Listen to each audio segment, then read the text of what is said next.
आचार्य कल्प पंडित टोडरमल जी द्वारा रचित मोक्ष मार्ग प्रकाशक ग्रंथ अधिकार 8वां उपदेश का स्वरूप।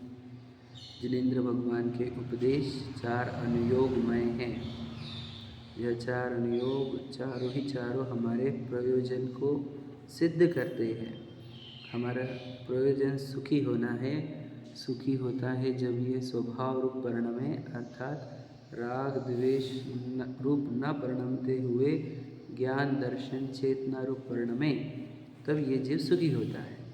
तो इसे वीतराग भाव रूप परिणमन करने में ये 4 अनुयोग निमित्त है। इन 4 अनुयोगों का सीधा संबंध हमारे सुख से है। यदि हम इन 4 अनुयोगों में ही दोष निकालेंगे और इनका ही निषेध करेंगे तो हमारे सुख का ही निषेध हो जाएगा। इसलिए हमने इन 4 अनुयोगों का भली भांति अच्छे से अभ्यास करना चाहिए। इसमें दोष कल्पना करनी नहीं चाहिए। परंतु हम क्यों पढ़ रहे दोष कल्पना?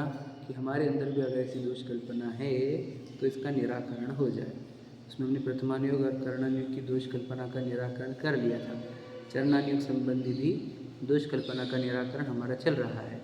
उसमें हमने ये बता दिया कि वो बोल रहा था कि हम परिणाम ही सुधारेंगे, देह की क्रिया को क्यों महत्व दें, है ना, वो जैसी होने की हो जाएगी, है ना। तो ऐसा सुनकर वो परिणामों की बात लेकर वो इन चरणानुयोग के उपदेश से परामुख रहता है।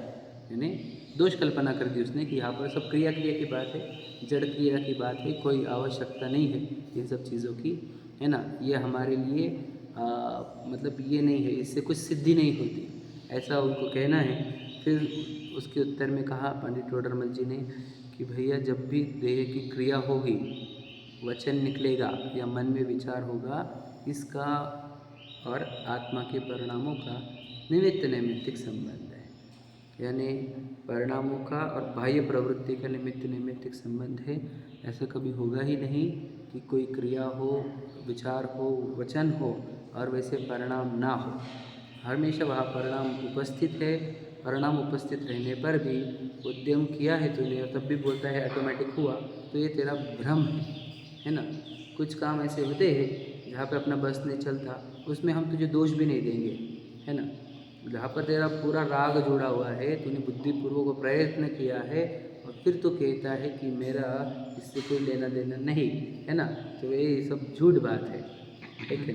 वहाँ पर हमारा उद्यम जुड़ा है, हमारा राग जुड़ा है, तभी वो वैसी क्रिया हुई है ना। तो ये क्रिया, हम क्रिया का निषेध नहीं करते। क्रिया से जुड़ा हुआ राग और अभिप्राय, इसका निषेध चल रहा है। यानी किसी को हमने कहा कि ये करो और ये नहीं करो, तो इस बात में किस बात की सूचना है कि ये परिणाम छोड़ो, ये अभिप्राय छोड़ो। मतलब कभी भी क्रिया करने को और क्रिया छुड़ाने का उद्देश्य रहता ही नहीं जिनवाणी में, याद रखना। क्रिया के माध्यम से परिणामों को सुधारने का उपाय ये चरणानुयोग करता है। समझे कि नहीं समझे? जो परिणामों को समझते नहीं उसको सिर्फ बोलते क्रिया कर, और उसको भी जो क्रिया करने को कहा था वो सिर्फ क्रिया करने को नहीं कहा था, उसकी भी परिणाम ही सुधारना चाह रहे थे। यार समझे क्या? बहुत इंपॉर्टेंट बात है। मतलब मूल उद्देश्य तो परिणाम सुधारने का ही है, लेकिन जो समझते नहीं है परिणामों को, उसको कहा कि तो क्रिया सुधार ले, है क्या नहीं। तो वहाँ पर क्रिया से कोई कनेक्शन नहीं था हमारा। क्रिया हमारे परिणामों का रिफ्लेक्शन है। परिणाम क्रिया सुधारने के आड़ में परिणाम भी सुधारने को कहा जा रहा था, ये बात समझ ले तू, है क्या नहीं। तो तेरी विकृत क्रिया तेरे विकृत परिणामों का सूचक है, ये बात समझ ले तू, है ना। ऐसा तो है नहीं कि विकृत क्रिया चल रही है और परिणाम एकदम सुधरे हुए हैं, ये सब कल्पनाएँ हैं, समझे कि नहीं। तो जहाँ हमारे विकल्प जुड़े हुए हैं वहाँ तो यही कहा जाएगा कि हमने वो काम किया है, ठीक है। अब अपने वो पढ़ा था हाँ, वैसे कहा था कि परिणाम जब तक परिणाम रहेंगे तब तक क्रिया होगी, है ना। और एक बात आई थी जो इम्पोर्टेंट थी, वो ये थी कि भाई जब हमारे को परिणाम बिगड़ने के चांसेस रहते हैं परद्रव्य के विकृत परिणाम, मतलब विकृत संयोगों से, तो उनका त्याग करना भी शास्त्रों में ही लिखा है। मतलब समझे कि नहीं। तुम ये बोलोगे कि परद्रव्य से कोई कनेक्शन नहीं है, तो फिर तो स्त्री त्याग, घर का त्याग, आवश्यकता ही नहीं पड़ेगी फिर। तो कहते हैं शमसार आदि ग्रंथ में भी कहा है कि यदि बाह्य वस्तु का त्याग करेगा तो संबंधी परिणाम तेरे जुड़ेंगे नहीं, तो तेरे उतने विकार होंगे नहीं। तो बाह्य का त्याग का भी कहा है। और फिर जैसे जैसे राग घटते जाएगा वैसे वैसे क्रम से ही श्रावक धर्म भी होगा और मुनि धर्म भी होगा। लिखा ना, मतलब ये सब कैसे होता है, कितनी मात्रा में तुम्हारा राग कम होते जा रहा है, जितनी जितनी मात्रा में राग घटते जाएगा। याद रखना भजन अणुव्रत आएंगे, महाव्रत आएंगे, काय से राग आदि घटने पर। सिंपल बात है एकदम, जितने राग घटते जाएंगे वो गुणस्थान वो क्रिया पलती ही जाएगी। समझे क्या नहीं? मतलब देखो मैं आपको बता दूँ, हम राग घटाते हैं और मंद राग में वो क्रिया होती है। हाँ देखो समझ लेना, तो ऑटोमाइजेशन वाला कार्य है। समझे क्या? उस भूमिका में वो राग आता है और वो क्रिया हो जाती है। अब हम क्या कर रहे हैं, वो क्रिया देख रहे हैं उसकी, और हम वो क्रिया कॉपी करते हैं। समझे क्या क्या क्या? ध्यान समझना मैं क्या बता रहा हूँ, इशारा। अब समझिए इसको मंद राग हो गया एकदम, तो वो छोड़ देता है ये खाना पीना ये वो जो भी छोड़ता हो। अब हमने क्या देखा, इसने वो छोड़ा है तो हम क्या करने, छोड़ने को लग जाते हैं। लेकिन उसका जो मंद राग है वो हम ट्रैक नहीं कर पाते। समझे कि नहीं? ट्रेस नहीं कर पाते। उसके अंदर ये त्याग आया कहाँ से, उसके अंदर वैसा राग चल रहा है, मंद राग, उसके कारण उसका ये छूटा है। हमने क्या कर दिया, वो चीज़ छोड़ दी। समझे कि नहीं समझे? अब किसी के समझ लो अंदर इतना राग घट गया है कि उसको शरीर के ऊपर यानी शरीर का किंचित भी ध्यान देने की भावना नहीं आती उसको। बोलते शरीर रहे जाए कुछ नहीं, हम अपने आत्मा का ध्यान करेंगे। ऐसा कोई जीव है, ठीक है नहीं? तो उसके वस्त्र छूट गए, तो हमने क्या देखा, उसने वस्त्र छोड़े, हम भी वस्त्र छोड़ने लगे। तो ये ऐसा नहीं होता। वो राग घटने पर, इसलिए 3 कशा चौकड़ी जो है ना, ये कशा चौकड़ी मतलब क्या है, राग ही है वो। कशा चौकड़ी मतलब राग की इंटेंसिटी। राग जब अनंत गुणा प्रकार रूप होता है तो उसका अनंत अनुभूति कहते हैं। जो वो थोड़ा सा ज़्यादा इंटेंस रहता है, अनंत अनुभूति से कम लेकिन ज़्यादा इंटेंस, उसका प्रत्याख्यान कहते हैं। ये राग के ही है पावर। समझे कि नहीं? और राग की पावर मतलब क्या, कितने दिन में शांत होता है, ये इम्पोर्टेंट। उसकी पावर क्या, इंटेंसिटी क्या पकड़ी जाएगी कि वो कितनी देर तक टिकता है। तो जो राग 6 महीने के ऊपर टिक जाए वो अनंत अनुभूति है। जो 6 महीने के अंदर डाउन हो जाए वो अप्रत्याख्यान, जो 15 दिन के अंदर डाउन हो जाए वो प्रत्याख्यान, और जो अंतर्मुहूर्त में डाउन हो जाए वही संयोजन। समझ रहे क्या? राग के डाउन होने के पावर जितनी है उसकी, जितनी देर में वो डाउन होता है उसके अनुसार उसका नाम है, ठीक है नहीं? तो ये राग की ही है वो चौकड़ी। तो राग हमारे अगर कम होते जाएंगे तो अपने आप ही अणुव्रत महाव्रत आ जाएंगे, श्रावक धर्म और मुनि धर्म आ जाएंगे। बात समझे क्या? तो बहुत अच्छी बात है।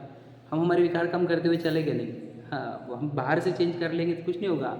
विकार जो कि त्यों बने रहेंगे, अनंत अनुबंधी अंदर चल रही है विचार का, और बाहर से मुनि व्रत, कितना डेंजर है ये। समझेगा नहीं? अब राग किस तरह हमारे की 6 महीने के ऊपर जा रही है, और अब बाहर मुनि व्रत ले लिया हमने कॉपी करके किसी का, है क्या नहीं? तो फिर इसलिए फिर वो सब गड़बड़ होती है जो हम देख रहे हैं। राग की मात्रा घटी नहीं और व्रत ले लिए गए, ठीक है? देखो लिखे है आगे फिर, अथवा इस प्रकार श्रावक मुनि धर्म अंगीकार करने पर 5वें 6वें आदि गुण स्थानों में राग आदि घटने पर परिणामों की प्राप्ति होती है। समझ रहे क्या नहीं? ऐसा निरूपण चरणान्युग में कहा है। मतलब सीधे सीधे चरणान्युग का उपदेश परिणामों को सुधारने के अर्थ ही था भैया। तो क्रिया किसे पकड़ने लग गया, है क्या नहीं? वो सब परिणाम सुधारने के लिए थे, है क्या नहीं? एक भी काम ऐसा नहीं है उन्होंने श्रावक धर्म श्रावकों के लिए कहा पानी छानो ये वो क्या के लिए, परिणाम सुधारने के लिए था। मुनियों के लिए कहा कि मुनिराज 28 मुनि को पालन करेंगे, वो भी परिणाम सुधारने के अर्थ ही है, ठीक है नहीं? तो वहाँ पर ऐसा भी है कि इसके परिणाम सुधरते हैं वो देखो श्रावक धर्म पालन करता है, ये भी है वहाँ पर। इसके परिणाम सुधरे वो देखो मुनि व्रत कैसे पालन करता है, ये भी बताना था वहाँ पर। समझे क्या? 2 बातें समझे क्या? तो जिसके अनंत अनुबंधी और प्रत्याख्यान चला गया वो जीव कैसे श्रावक धर्म पालन करता है वो वर्णन है वहाँ पर। और जिसके प्रत्याख्यान और अनंत अनुबंधी तीनों चले गए वो मुनि व्रत कैसे पालन करता है वो भी वहाँ लिखा हुआ है। समझे कि नहीं समझे? तो हम कैसे पालन करें, ऐसा ना होते हुए कैसे पालन किए जाते हैं उनके द्वारा, ये है वो। समझे कि नहीं समझे? तुम कॉपी पेस्ट कर भी लोगे वैसा, लेकिन राग अगर घटे नहीं है तो वो पालन में सही बात आएगी नहीं। समझे कि नहीं? कुछ ना कुछ गड़बड़ रह जाएगी वहाँ पर, है ना? तो वो कह रहे हैं देखो, तथा यदि बाह्य संयम से सिद्धि न हो तो सर्वा सिद्धिवासी देव सम्यक दृष्टि बहुत ज्ञानी है उनके तो चौथा गुणस्थान होता है, ठीक है? और गृहस्थ श्रावक मनुष्यों के पंचम गुणस्थान होता है। सो क्या कारण है? सिंपल देखो, बाह्य संयम से अगर कुछ कनेक्शन ही नहीं है तो कहते सर्वा सिद्धि के देव सम्यक दृष्टि शाइक लिखा है ना, क्या लिखा है? शाइक लिखा क्या उन्होंने? नहीं लिखा है, तो सम्यक दृष्टि लिखा है, लेकिन वो शाइक ही मुख्य शाइक ही होनी चाहिए जितना मुझे समझता हूँ, क्योंकि एक भावावतारी है ना, वो सब एक भावावतारी है, तो शाइक सम्यक दृष्टि होगी पहले तो। ये खिड़कियाँ खुली के देखो, बोला बहुत आवाज़ इको हो रही है, खिड़कियाँ खुली है देखो, जाली है बस, ये भी देख लो एक बार, जाली है ना, ठीक है। क्या क्या तिर्यन शाइक हो सकते हैं क्या, ये नहीं पता मुझे, नहीं पता उस बारे में। जैसे भगवान महावीर का जीव तो शाइक सम्यक तो ही हुआ था उनको, सम्यक दर्शन जो हुआ था उनको पता नहीं आपको, मतलब एग्जैक्टली नहीं पता, करना नहीं, कहीं पढ़ना होगा तब मालूम पड़ेगा कि तिर्यंश हो सकते क्या नहीं हो सकते। पर हम सर्वा सिद्धि के देवों की बात कर रहे हैं, सर्वा सिद्धि के जीव जो सम्यक दृष्टि है, और ज्ञान कितना उनका, कितना ज्ञान लिखा है बोलो? द्वादशांग, समझे क्या? और धर्मेंद्र को भी द्वादशांग रहता है, सर्वा सिद्धि को, सर्वा सिद्धि के देव वो कहने, अहम इंद्र कहते हैं ना उनको, इतना ज्ञान रहता है, क्योंकि कितना ज्ञान ही, उन्होंने सिर्फ कितना ज्ञान लिखा ना, सर्वा सिद्धि को देवों को द्वादशांग जितना ही ज्ञान रहता है, समझे कि नहीं? और आत्मा की ही चर्चा है इसे, है ना, तो कहते हैं उनको चौथा गुण स्थान बताओ ऐसा क्यों? संयम है क्या? कौन सा संयम बता? तो उसका उत्तर समझ लेना, अब उसका उत्तर समझ लेना कि वहाँ पर क्या गड़बड़ है। वहाँ पर जो राग की उत्पत्ति होती है वो 6 महीने को क्रॉस करती है, समझे कि नहीं? मतलब बाकेश्वर के देव, उनके राग ऐसे चलेंगे जो सालों सालों हजारों साल तक चलते, 33 सागर के ना, इसलिए उनको चौथा गुण स्थान, समझे कि नहीं समझे? और ये जो गृहस्थ मनुष्य है, इसके राग बोलो 6 महीने के अंदर डाउन हो जाते हैं, इसलिए इसको पंचम गुण स्थान कहा। अब राग देह है तो राग है कि नहीं है, प्रश्न समझो आप, देह है तो राग है, आप समझ लेना। हाँ, फिर भी राग है कि नहीं आप समझ लेना, मैं आपको बताओ, राग ऐसे बाहर से नहीं दिखता जनरली, अंदर उबलते रहता है वो समझे क्या? सिर्फ एक ही गई है ना, 3 बाकी है ना, तो निरंतर देह का याद रखना, देह अगर कुछ नहीं करती रही, याद रखना, मतलब वो बोलती भी रही तब भी राग चलते रहता है, वो बोलती रहती है और हमारे अंदर राग, बोलने का राग चलते रहता है, तो ये अखंड धारा चलती रहती है, राग धारा बोली जाती है इसको, ठीक है नहीं? तो राग तो वहाँ पर भी है, और 3 कशा चौकड़े जितना है, इसलिए उस राग से उनको चौथा गुण स्थान है ना। और ये जो वृत्ति हो गया है, इसके राग घटते हैं और 15 दिन में डाउन हो जाते हैं अंदर, उनके कितने 6 महीने के अंदर डाउन होंगे। मैं 6 महीने की बात बोला शायद, कुछ तो गड़बड़ करी होगी मैंने, फिर से एक बार रिवाइज कर लेना कि सर्वा सिद्धि के देव के राग 6 महीने तक के 15 दिन के ऊपर चढ़ते हैं, 6 महीने के अंदर रहते हैं, क्योंकि सम्यक दृष्टि, समझे क्या? और एक गृहस्थ के अंतर्मूर्त के बाद डाउन होते हैं 15 दिन के अंदर, इसलिए इनका 5वां गुण स्थान है, समझ रहे ना? ये थोड़ा सा रेंज समझ लेना। सर्वा सिद्धि के वाले जीवों के राग कब तक चलेंगे? 15 दिन के ऊपर चल सकते हैं, समझे कि नहीं समझे? हाँ, चौथे गुण स्थान में, हाँ, इसलिए 15 दिन के ऊपर 6 महीने के अंदर इनके आत्मा की चर्चा राग नहीं है, आत्मा के लिए तो मेरा ही चर्चा है ना, वहाँ पे सिर्फ आत्मा की ही है, तो भी 15 दिन तक ऐसा हो रहा है। समझे नहीं वापस अच्छे से? आत्मा की चर्चा, आत्मा की चर्चा राग नहीं है, आत्मलीनता राग नहीं होता है। आत्मचर्चा करते करते मुक्ति नहीं मिलती, वह निर्जरानी बंध का कारण है। थोड़ा ध्यान से सुनना, जरा समझना भी, ज्ञान को स्पष्ट करो अपने, क्योंकि फिर गड़बड़ हो जाएगी। हम आत्मा की हम लोग चर्चा सुन रहे हैं आत्मा की, हमारा आत्मा कल्याण हो जाएगा? नहीं होगा, बंधन होंगे। आत्मलीनता से कर्म नाश होते हैं, समझे क्या? तो चर्चा कर रहे आत्मा की चर्चा से क्या होता है भैया? आत्मा में चर्या करना होगा, ब्रह्मचर्या करनी पड़ती है, चर्चा से नहीं होगा।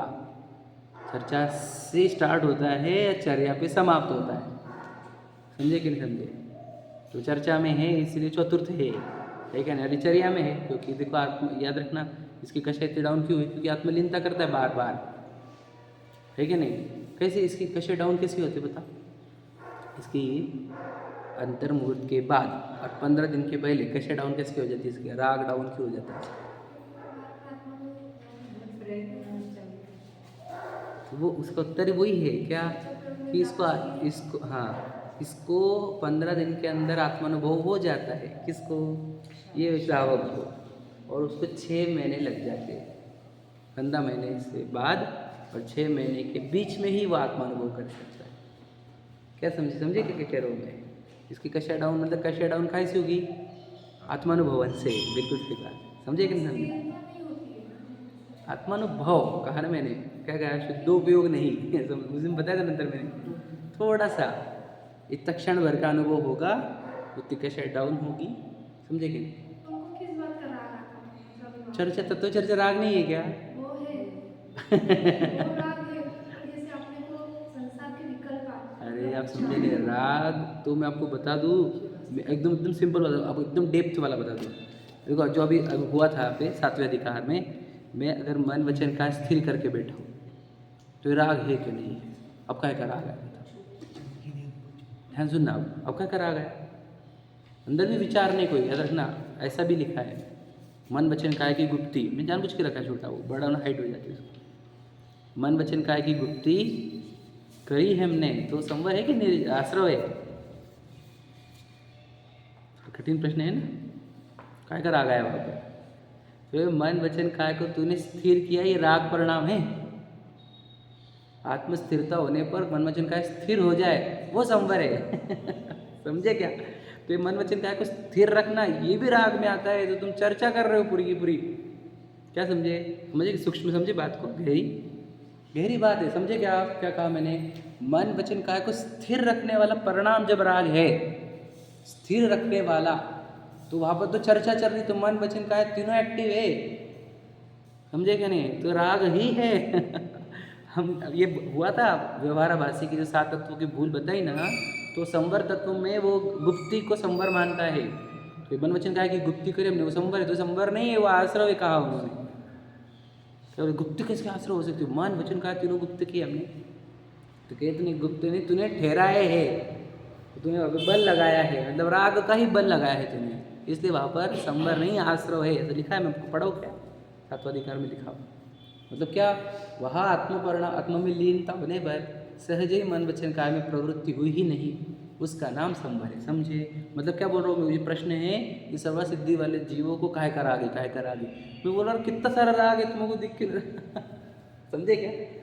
वो तो आत्मा ही चर्चा कर रहे हैं, आत्मा की चर्चा कर रहे हो। आपकी क्या? उनकी तो पत्नी नहीं, बच्चे नहीं, वो तो सब याद रखना। ऊपर के देवों को रानी वाले भी नहीं रहती ना, पता है ना आपको? उनको कोई नहीं भोग वगैरह कुछ चक्कर ही नहीं, वो स्त्रियों का वो चक्कर। समझे? हम इंद्र पुरुष ही रहते हैं इस टाइप के। समझे क्या नहीं? तो वहाँ पर तो वो चक्कर भी नहीं है। तो राग काय का राग? धर्म वगैरह का भी कुछ नहीं, तत्व चर्चा ही चल रही सब। भोगों का भी कुछ नहीं, अमृत वगैरह वो भी व्यवस्था है। समझेगा नहीं? और ऊपर और भूख कम और सब कम। ऊपर के तो पंचकला में कोई नहीं है, नहीं आते ना वो तो। हमें कहें ना, तो तत्व चर्चा ही मेरे सोचो तब भी हमको समझना होगा कि राग कहाँ है, राग कहाँ पनप रहा है। एकदम सिंपल बताओ आपको राग को चेक करने का तरीका। मन वचन काय खुले क्या तुम्हारे? इंद्रिया खुली है क्या? तो समझ लो राग है ही। है कि नहीं? खुली आंखें राग का प्रतीक है। तुम कैसी बातें कर रहे? वो तो चर्चा कर रहे फिर पूरी की पूरी। खुली आंखें राग नहीं है, कहाँ राग है? प्रश्न करना। क्यों स्थिर नहीं हो पाते जब उनको, मतलब ये सब भोग वगैरह का कुछ नहीं, तो फिर इतना टाइम क्यों लगा? अस्थिरता क्यों है ये प्रश्न है ना, उसका तो उत्तर है ये, बाह्य त्याग नहीं कर पा रहे हैं, बाह्य त्याग की आवश्यकता है। ये समझे क्या? यही तो लाइन है वो। ये तो इससे मैं इसको सिद्ध करने के लिए इतना बोला हूँ। आप समझे क्या? देखो क्या लिखा है, सर्वा सिद्धि के देव सम्यक दृष्टि बहुत ज्ञानी है तो उनका 4था गुणस्थान होता है, और गृहस्थ श्रावक मनुष्य के 5 गुणस्थान होता है। उसके पहले लाइन लिख ले, क्या? यदि बाह्य से कुछ सिद्धि न हो तो। समझे? मतलब वहाँ पर सम्यक दर्शन है, बहुत ज्ञान है, तत्व चर्चा है, फिर भी बाह्य संयम नहीं होने से गुणस्थान चढ़ते नहीं, स्थिरता होती नहीं। यानी स्थिरता के लिए बाह्य संयम आवश्यक है, अनिवार्य है। याद रखना, मैं आपको बता दे रहा हूँ, मुझे शब्द याद रखो। अब यहाँ पर हमारे को अपॉर्चुनिटी है पूरी कि हम उतना संयम करके उतनी स्थिरता कर सके। यहाँ से देव में जाओगे ना, फिर नहीं मिलेगा तुम्हारे को। अभी तुम पंचम में चढ़ सकते हो, याद रखना। यहाँ से गलती से यानी समझ लो, मान के चलते हम सब देव गति में जाएंगे तो गए, फिर तुम चौथे में अगर रह गए, पास भी क्या होगा, सम्यक दर्शन तुमने लेकर भी गए होंगे तो भी चौथे में रहोगे, याद रखना। तड़पोगे ही उतने, समझे कि नहीं। विमानवासी भी जी सम्यक दर्शन के बिना तड़पता ही है, ये सब सुना है हमने, समझे कि नहीं। तो सम्यक दर्शन लेकर भी जाओगे तो भी तड़पोगे, 3 कक्षा चलेगी वहाँ पर, समझे कि नहीं समझे, क्या कह रहे, समझ रहे बात हो, बहुत गहरी बात है। तो बाह्य संयम यहाँ पर किया जा सकता है, याद रखना। मैं कुछ 5वां ही बोला, 6वां भी तो कर सकते हैं आप, 6वां 7वां कौन नहीं कर सकता है आप, उतनी कैपेसिटी है कि नहीं, ये पंचम काल में 6वीं 7वीं तक जा सकते हैं कि नहीं जा सकते हम, बिल्कुल जा सकते हैं। और 3 कक्षा खत्म कर सकते हैं हम यहाँ पर, हमारे को पूरी अपॉर्चुनिटी है, कौन रोक रहा है हमारे को।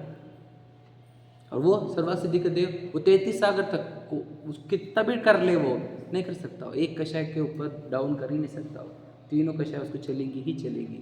इसीलिए तो अपने को सौभाग्यवान मानता है और हम उनको सौभाग्यवान मानते हैं, उल्टे हैं हम, समझे कि नहीं।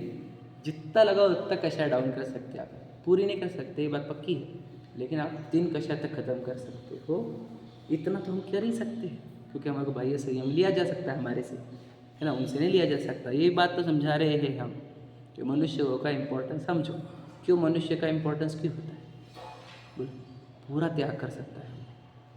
फिर मनुष्य में पुरुष की अवस्था चाहिए, क्योंकि वही पूरा त्याग कर सकता है, एक भी परिग्रह रखने की जरूरत नहीं उसको, पूरा संयम, सकल संयम पूरा अंगीकार कर सकता है। स्त्री कौन से गुणस्थान से जाती, हाँ 5, उनको महाव्रत होता है क्या, आपने सुना है कि उनको भी व्यवहार से महाव्रत बोलते हैं, आरिकाओं को व्यवहार से महाव्रती कहा जाता है उनको, समझे कि नहीं। अब मैंने सुना है, शास्त्र में नहीं पढ़ा, बोला क्या कहीं तो भी सुना था किसी से, अभी कहीं सही है कि गलत है वो नहीं पता, मैंने कभी पढ़ा नहीं है इसलिए मैं बोल नहीं सकता इस बारे में, लेकिन ऐसा बोलते लोग क्या वो भी महाव्रती है, और कैसे क्या वो व्यवहार से महाव्रती है ही वो, ऐसा बोलते हैं। अब मुझे नहीं पता सही गलत क्या है, मैं पढ़ूंगा तो बताऊँगा आपको, ठीक है। हाँ इसलिए तो बता रहा हूँ, मैं आपको क्लियर कर रहा हूँ आपका ज्ञान।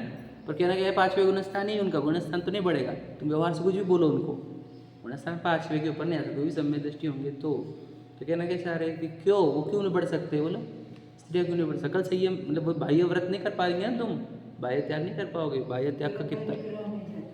त्याग का कितना इंपॉर्टेंस है, फिर ये देख लो, समझ लीजिए नहीं, देखो लिखा है, यदि बाह्य संयम से कुछ न हो, कुछ सिद्धि न हो, तो सर्वसिद्धि देव सम्यक दृष्टि बहुत ज्ञानी है, उनके तो 4वां गुणस्थान होता है, और गृहस्थ श्रावक मुनि मनुष्य के 5वां गुणस्थान होता है। सो क्या कारण है, मतलब ये जो उड़ा रहा था ना ये चरणानुयोग को कि क्या जरूरत है इसकी, क्या जरूरत है, क्या जरूरत है, देख बेटा, समझेगा नहीं, वो 4th गुणस्थान में ही रहे, वो सर्वसिद्धि का देव है ना, तो उससे तो बेटर है नहीं, है क्या नहीं, वो भी आगे नहीं चढ़ पा रहा है बाह्य संयम के बिना, है क्या नहीं। सौधर्मेंद्र है, अब एक भावतारी है क्या नहीं, अब तो थोड़ा समुचरण में भी आता है वो, है क्या नहीं, 5 कल्याणक में आता है, फिर वो थोड़ा सा संयम लेके बैठ सकता है सामायिक वैसे शांत,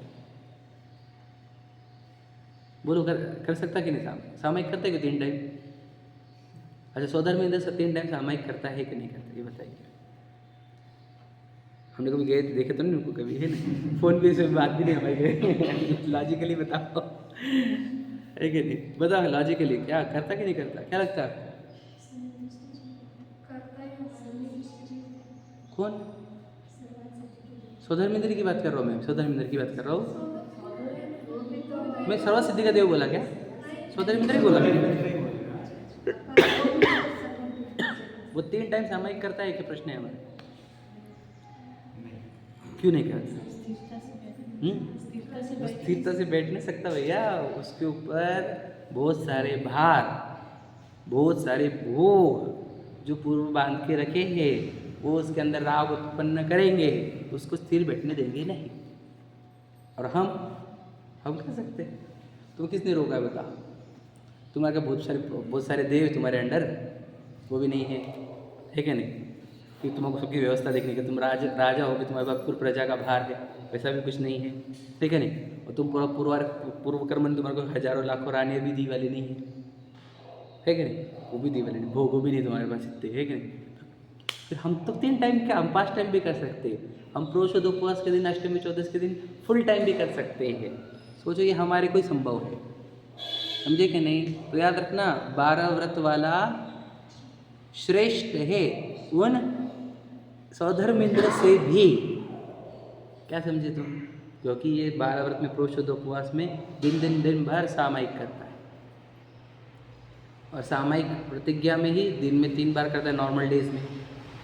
इतना वो कुछ नहीं कर पाता, तो बताओ सौदर्मेंद्र श्रेष्ठ है कि हम जिस पोजीशन पे है वो श्रेष्ठता है। हमारे को समझ में आना चाहिए। मनुष्य भोग की सार्थकता का है में बोलो, नर भव अनुपम कनक घर पर मणिमयी कलसा धरे। समझे कि नहीं? ये उत्तम संयम की पूजन में ही लिखा हुआ है, समझे कि नहीं? तो ये संयम ही मनुष्य की सार्थकता है। सम्यक्त्व फिर संयम, पहले संयम नहीं। संयम कभी भी सेकंड आता है याद रखना। सम्यक्त्व फिर संयम, समझे कि नहीं? संयम से क्या होता है? अरे उतना दुख बचेगा तेरे, उतनी इच्छाओं से बचेगा, उतनी चिंताओं से, भय से बचेगा। इसलिए संयम बड़ा आनंदमय कार्य है, बहुत अच्छा है। अब वो मिथ्या दर्शन ऐसा रहता है, दर्शन मोह वो बताएगा दर्शन बहुत दुखदायी है, संयम बहुत दुखदायी है।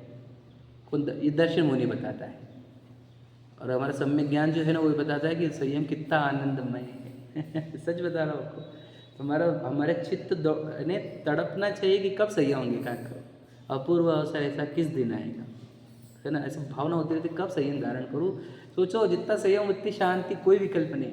एक अपने आत्मा का आनंद लूटते रहो, बस आनंद भोगते रहो अपने आत्मा का, वो होता है संयम। संयम मतलब हम बोलते छोड़ा, अरे हम बोल रहे पकड़ा। समझ? आत्मा को पकड़ा, उसका नाम संयम है। तुझे बाहर से दिखता तो बोला छोड़ा छोड़ा छोड़ा। यही तो अंतर है। संयम बहुत आनंदमय कार्य है, अपना आनंद भोगा जाता है। संयम में आप भोग छोड़े जाते हैं, क्या पकड़े जाते हैं? यही प्रश्न समझो आप। इस प्रश्न का उत्तर, संयम में भोगना बढ़ता है कि घटता है? बढ़ता है। आत्मा का भोग बढ़ता है, विषयों का भोग घटता है, इसी का नाम संयम। विषयों के भोग में होता क्या है? दुख बढ़ता है, आत्मा के भोग में सुख बढ़ता है। सिंपल बात है एकदम। तो संयम सुखदायी कि दुखदायी? मतलब सोचो, हमें कभी क्लियर ही नहीं हुआ कि संयम सुखदायी है। हमको तो जितना छोड़ दे उतना टेंशन बर्डन, वैष्टानी का बाप रे, ये नहीं चलेगा वो नहीं चलेगा। तो समझ नहीं रहा तो कितने करोड़ इच्छाओं से मुक्त किया हमने, समझे कि नहीं? हमने लिखा ना अष्टांगिक के अंत में कि करोड़ों इच्छाओं से मुक्त होता है वो। नहीं हुआ क्या? देखो तुमने जितना त्याग किया, अब तो 8 दिन में तुम्हें कोई फालतू के विचार नहीं आ रहे, आएंगे भी नहीं। वही किसी को तो पर्व कहते। तो इतनी मुक्ति मिले ना तुझे, तो ये सब तो इससे अच्छा लग रहा है कि बुरा लग रहा है तुझे? अच्छा ही लग रहा है। तो समझ संयम अच्छा होता है। जब थोड़ा सा संयम करके इतना अच्छा लग रहा है, तो पूरा संयम करेंगे तो कितना आनंद आएगा। विचार करो, सच्चाई करो, फिर असंयम की ओर भागो मत, संयम की ओर भागो, है कि नहीं? हमारी थोड़ा बैड डिफॉल्ट असंयम की ओर ही होती है। असंयमी को देख कर हम प्रेरित भी होते हैं, यार क्या मस्त एंजॉय कर रहा। तो समझना, इच्छा के सागर में मर रहा है वो, दिख क्यों नहीं रहा? इंद्रिय के विषयों की इच्छा के राग में मर रहा है, ये नहीं समझते मैं। देखो आप, जिसके अंदर सम्यक ज्ञान है उसको संयमी सुखी दिखते हैं, और जिसके अंदर मिथ्या ज्ञान है उसका असंयमी सुखी दिखते हैं। अब सोचो हम क्या कौन सुखी दिख रहे हैं? भगवान जी देखते रहता, लगता है कि तुम आपको देखते रहो उनको। तो समझ रहे, तो हमको समझ में आ रहा है वितराग भाव क्या होता है, संयम भाव क्या होता है। समझे कि मुनराज दिखे तो देखते रहे, लगता है क्या? समझ ना, संयम भाव का आकर्षण हमारे अंदर डेवलप हुआ है ना। पढ़ते देखो आप, तथा तीर्थंकरादि गृहस्थ पद छोड़कर किस लिए संयम ग्रहण करे? बताओ। अब तीर्थंकर भी शायद सम्य दृष्टि है, और उसी भाव से जाने वाले हैं, समझे कि नहीं? 2 कल्याणक भी हो गए, पूरी दुनिया को सिद्ध है कि इस भाव से मोक्ष जाने वाले, फिर दीक्षा क्यों ले रहे? ठीक है, आप समझे। मान के भगवान महावीर की किस पता है मैंने कि वो शादी कर लेते, मोक्ष तो पक्का ही था ना, गारंटीड था ना। ऐसा थोड़ी कि शादी करूँगा तो कैंसिल हो जाएगा, ठीक है नहीं? सच बताओ। जब गर्भ कल्याणक जन्म कल्याणक हो गए तो शादी कर लेते थे, तो उनका मोक्ष कैंसिल हो जाता था क्या, या डिलेड हो जाता था क्या कि 2-4 भोग के बाद मिलेगा अब तुम्हारे को? ना डिले होने का था, ना कैंसिल होने का था, बराबर है कि नहीं? तब भी नहीं किया। विचार करो, समझ रहे कि नहीं समझ रहे? ये बात तो समझना होगी हमारे को कि क्यों ऐसा हुआ कि उनको जब श्योर शॉट, देखो मैं शुद्धात्म चेतन हूँ, ये तो ध्रुव शुद्ध हूँ, ये तो एकदम दृढ़ श्रद्धांत तो उनका था ही, शायद सम्यक दृष्टि थे, समझे कि नहीं? अब वो शायद सम्यक दृष्टि, सम्यक ज्ञान भी, कितने ज्ञान के धारी बोलो? 3 ज्ञान के धारक, मति श्रुत अवधि, बराबर है, 3 ज्ञान ऐसे थे। बोला क्या? 3 ज्ञान के धारक थे, ज्ञान से भी श्रद्धा से भी बढ़िया, ठीक है। और उनका जीवन तो श्रावक जैसा आचरण ही रहता है उनका बाय डिफॉल्ट, समझे कि नहीं? उनके आचरण में कोई फॉल्ट नहीं रहता वैसे, क्या कि वो कुछ भी अवश्य खाए ऐसे, तो उनका तो श्रावक जैसे, इसलिए वो कभी अणुव्रत नहीं लेते, है ना, उनका जीवन ही अनुव्रत जैसा रहता है क्या नहीं, डायरेक्ट महाव्रत लेते हैं।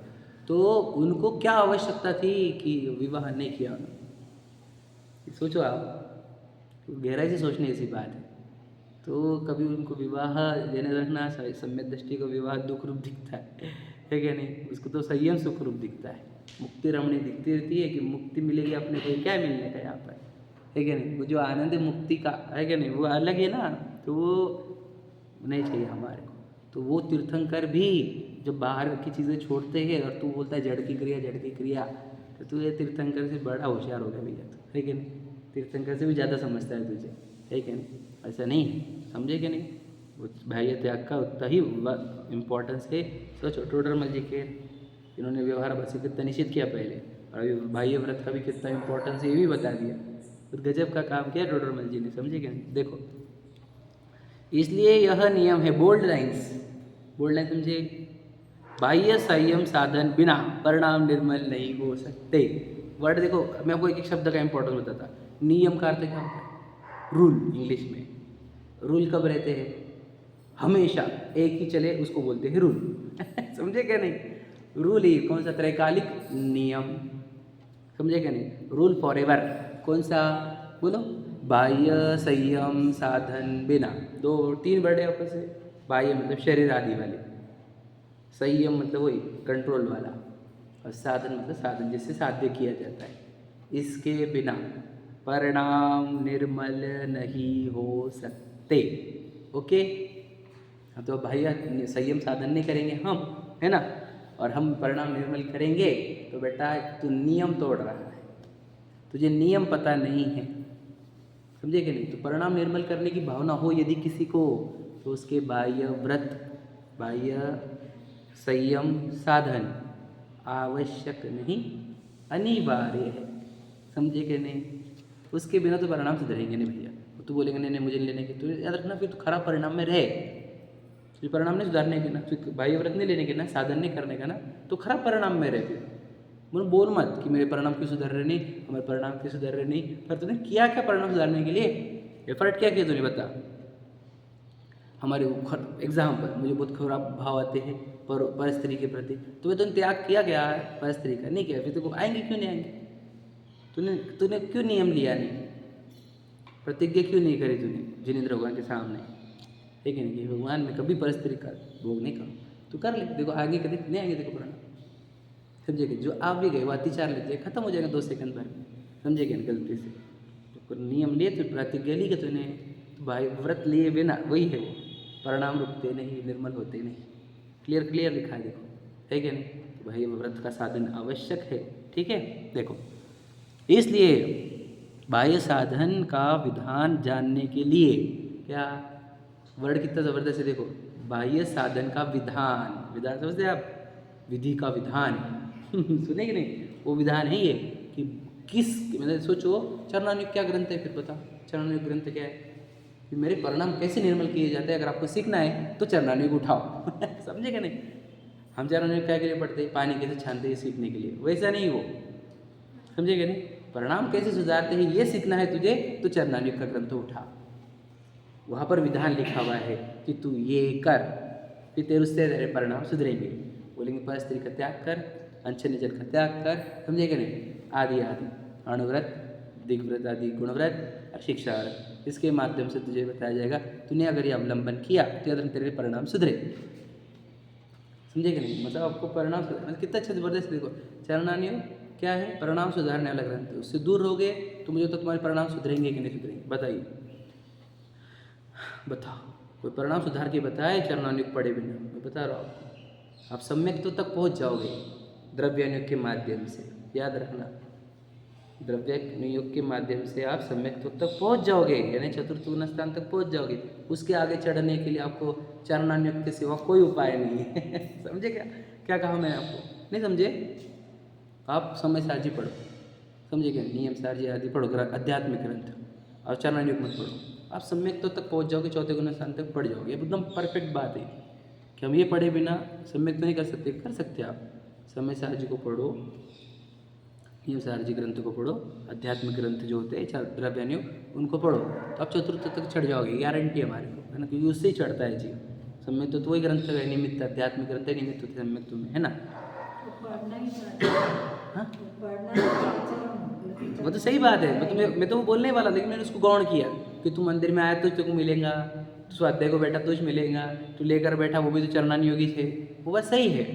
तो मान के चलते उसने इतना कर लिया, मंदिर भी आ गया और स्वाध्याय के लिए भी बैठ गया और पढ़ना चालू कर दिया, और चरणान योग वाला बाकी और कोई उसने एक्शन नहीं लिया।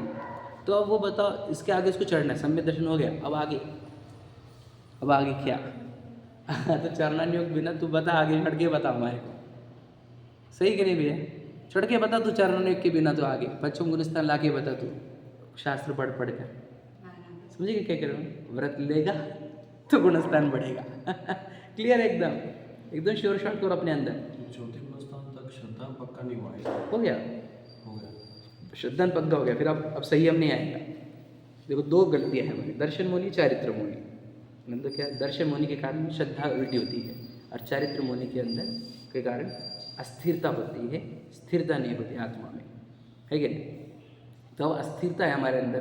तो सम्यक दर्शन हो गया, हमें पता चल गया मैं चैतन्य ध्रुव तत्व, मेरा सुख मुझ में है, मैं जितना लीनता करूँगा सुख मिलेगा, ये हमारे को क्लियर होना चौथा गुणस्थान है। अब हमारे को लीन होने का प्रयत्न कर रहे हैं, हम कर रहे हैं लीन होने का प्रयत्न, तो क्या हो रहा है? देखिए विचार आ रहे इधर के उधर के, ये वो क्यों लीन नहीं हो पा रहा हूँ मैं? 6 महीने लग जा रहे, परेशान है हम तो। क्या कि इतना टाइम लग गया तो मेरे को वापस एक आत्मानुभव करने को, क्या है जुगाड़ करने का इसका? इसको कुछ है क्या शॉर्टकट? ले दे के कुछ कर सकते हैं क्या? हाँ, ले दे के किया जा सकता है। व्रत ले और खराब चीज़ें छोड़, ले दे के तू परिणाम सुधार सकता है। वही लेने देने का काम चलना नहीं हो गए, समझे कि नहीं? उसमें यही बोला, ये ले और ये दे। व्रत दो प्रकार के होते हैं, खराब चीज़ छोड़ने का और अच्छी चीज़ ग्रहण करने का। प्रतिज्ञा है, दो चीज़ की ली जाती है, खराब चीज़ नहीं करूँगा और अच्छी चीज़ करूँगा। समझे कि नहीं समझे?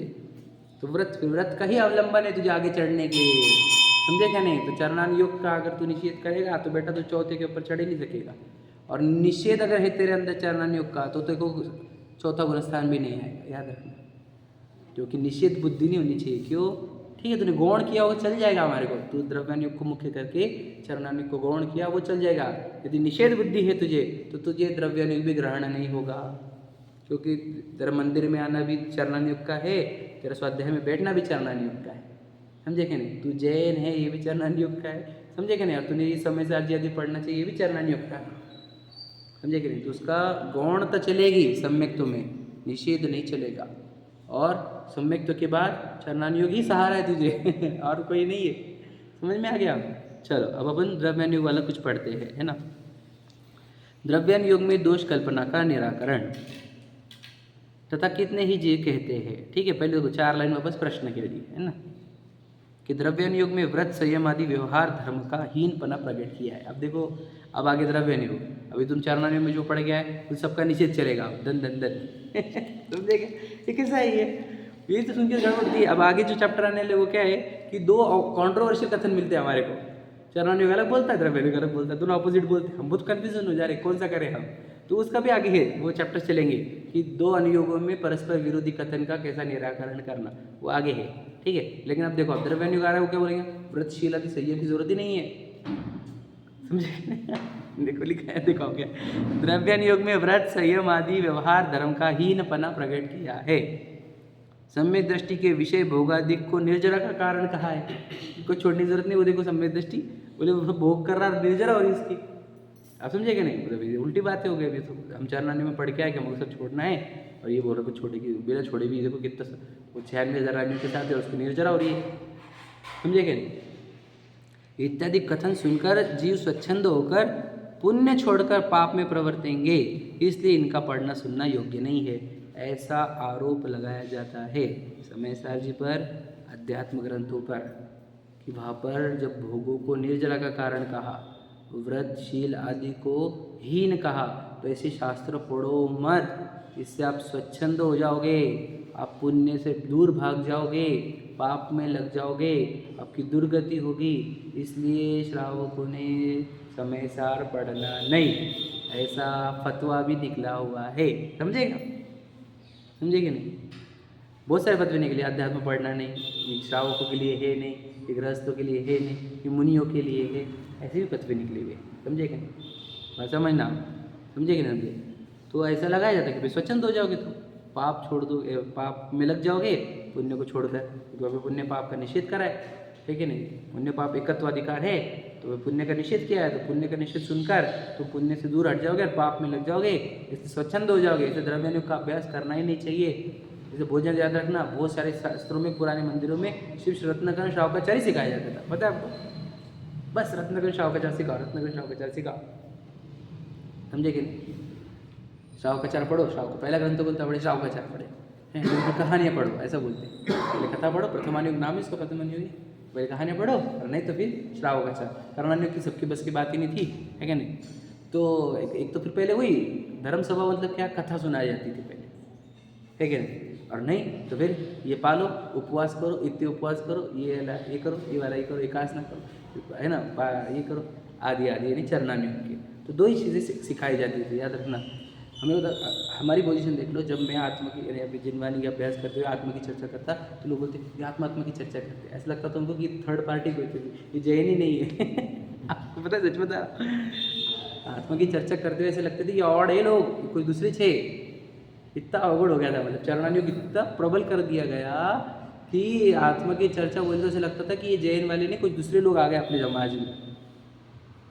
मतलब इतना द्रव्यानुग का निषेध था, यानी इतना उपेक्षा थी उसकी। ये समझे आप क्या कह रहा हूँ मैं? अब तो मैं सराटे से बोलता हूँ, आत्मा किसी दूसरे कुछ बोलते ही नहीं, और सबको समझ में आ रही है आत्मा से कनेक्शन है धर्म का, समझेंगे नहीं? हर एक जगह आत्मा आत्मा आत्मा ही बोला जाता है, हम हर जगह आत्मा बोलते हैं। आत्मा किसी और है क्या, बताओ? धर्म पूरा आत्मा किसी कुछ है ही नहीं, आत्मा ही शुरुआत है और आत्मा ही अंत है धर्म का, समझे कि नहीं? आत्मा के सिवा तो धर्म है ही नहीं। पर पहले के चरणानुग और कहानियाँ, इसके माध्यम से आत्मा का नामो निशान नहीं कहीं पे। वो सिर्फ आत्मा की बातें करते हैं, सब सुना है कि नहीं आपने? तुम कैसे आत्मा की बातें करते हो? तो ये आत्मा की बातें जो है वो द्रव्यानुग होता है। तो फिर आत्मा की बातें सुन सुनकर तू क्या करेगा? क्रिया छोड़ते जाएगा, तो डरे उनको कि तू पाप में चल जाएगा। इसलिए द्रव्यानुग की शास्त्र नहीं पढ़ना, समझे क्या? मेरे प्रॉब्लम को पहले समझो आप। अभी मुझे ज्यादा कोई ऐसे है, समझ लीजिए। अब देखो, मैं एक अच्छा व्यक्ति पकड़ रहा हूँ, बुरा व्यक्ति। एक ऐसे व्यक्ति है जिसको दिखता है समाज जैसे थोड़ी सी अनपढ़ है, गंवार है ना, ना समझ है। अब ये समाज है जो अभी जैसे तैसे मंदिर आ रही है, व्रत आदि कर रही है ना।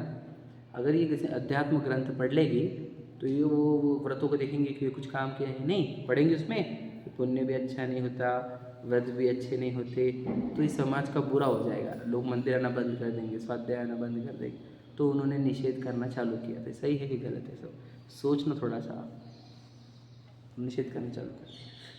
पता है आपको, सच बता रहा हूँ, ये सब हुआ है, मेरी आंखों से देखो बस आप। हुआ है कि नहीं? ये सब होता था कि नहीं? अभी भी हो रहा है। बोल रहे लोगों को पहले तुम अच्छे तो बनो, फिर आत्मा की बड़ी बड़ी बातें करो। मेरे को तो कितने बार आए कमेंट, है ना, लोगों को पहले श्रावक बनाओ, तो समझे कि नहीं? फिर वो आत्मा की बातें करो। पहले आत्मा की बातें करते रहते, है ना। ऐसा पहले ही समझ में आएगी प्रॉब्लम। ये प्रॉब्लम पहले समझो, फिर ये आगे से समझेंगे। तुम आत्मा की बातें सुनोगे तो व्रत मंदिर बोलते भी हो, जो मंदिर आना छोड़ देगा तो फिर उनकी बातें सुनेगा तो, समझे कि नहीं? महाराज जी को मानना ही छोड़ देगा तो उनकी बातें सुनेगा तो ऐसा चला जाता है। फिर भ्रम फैलाए जाते हैं, है ना। उसका निराकरण है ये, ठीक है? पढ़ते हैं। उससे कहते हैं, देखो क्या लिखा है। एग्जाम्पल देखो उनका। जैसा गधा मिश्री खाकर मर जाए तो मनुष्य तो मिश्री खाना नहीं छोड़ेंगे, समझे? तो अब गधा ऐसा, अब वो लिखा है शास्त्र में, कि पढ़ा हुआ उन्होंने, है ना, कि गधा अगर मिश्री खाता है तो मर जाता है। मिश्री मतलब क्या? शक्कर, वो मोटी मोटी वाली खड़ी शक्कर जिसको हम कहते हैं, है ना। तो वो खा के वो मर जाता है, तो फिर हम भी नहीं खाएंगे, समझे क्या? क्यों खाना हमने भी? खाना चाहिए कि नहीं खाना चाहिए? शास्त्र में लिखा हुआ, मैं आपको बता दूंगा। मैंने पढ़ा नहीं है पर होगा जरूर, मैं ढूंढ के दे दूंगा आपको, कि शक्कर खाने से, खड़ी शक्कर यानी मिश्री खाने से गधे मरते हैं। अगर हमने पढ़ा दिया आपको, मैंने बुक बना दी, अब आप पढ़े, आप खाएंगे कि नहीं खाएंगे, ये प्रश्न है। इसके बाद कभी आप खड़ी शक्कर खाएंगे कि नहीं खाएंगे? बता। अरे वो मरता हो, वो उसका जाने, हमारे को अच्छी लगती है क्या नहीं? हम तो खाएंगे, ठीक है नहीं? गधे का छोड़ो, डायबिटिक पर्सन को लो। डायबिटिक पर्सन शक्कर खाने से मरता है नहीं? हाँ, तो आप खाएंगे कि नहीं खाएंगे, ये प्रश्न है हमारा। समझे कि नहीं? गधे को छोड़ो हमारे पास नया मॉडर्न गधा है ना, है कि नहीं? तो उसको पकड़ा हमने, फिर वो डायबिटिक है, उसको शक्कर खाने से उमरता, तो हम शक्कर खाना छोड़ देते क्या? नहीं भैया हमको पसंद, हम तो खाएंगे, हमने मरेंगे उससे, है कि नहीं? ये दृष्टांत हुआ, बस वही है क्या? इसी प्रकार विपरीत बुद्धि, देखो जिसकी बुद्धि विपरीत है वो अध्यात्म ग्रंथ सुनकर स्वच्छंद हो जाए तो विवेकी तो अध्यात्म ग्रंथों का अभ्यास नहीं छोड़ेंगे। समझ में आया कि नहीं? वो सर गिरा था, वो पढ़ कर हो गया स्वच्छंद, तो उसकी गलती थी भैया, तो उसने गलती करी, इसका अर्थ ये थोड़ी कि हम छोड़ देंगे, है कि नहीं? वहाँ पर स्वच्छंद होने के चांसेस थे, तो अमृतचंद्र जी ने राइट भी किया। और विवेकी तो बहुत ध्यान से सुनता है कि मैं ऐसा कर लूँगा, जैसे समय साथ जी बोल रहे हैं वैसे मैं करूँ, तो चरणानियों के विरुद्ध जा रहा है, तो चरणानियों गरी के साथ तालमेल बैठा हो, तो तालमेल बैठाता है और वो गड़बड़ नहीं करता है, स्वच्छंदी नहीं बनता है। विवेकी नहीं बिगड़ते हैं, अविवेकी बिगड़ते। तो विवेक सागर जी जो दिल्ली वाले बोलते हैं कि स्वच्छंद होने का बहुत भय है तुझे, स्वच्छंद होने का बहुत भय है, तो अभी तू क्या बहुत भारी है क्या? अभी भी तो स्वच्छंद दशा में ही है अभी तो क्या बहुत व्रति त्यागी हो गया, क्यों भी तो स्वच्छंद ही तू, है क्या नहीं? स्वच्छंद होने का भय उसको लगे जो बहुत व्रति त्यागी हो गया हो तो यूँ स्वच्छंद ही भैया, तो तुमको ग्रंथ पढ़ने में क्या दिक्कत है बता? उल्टा यहाँ पर तो तेरी पूरी कषाय मिटेगी अगर तू आत्मा को पहचान लेगा, तो तुझे कभी स्वच्छंदता बचेंगी ही नहीं।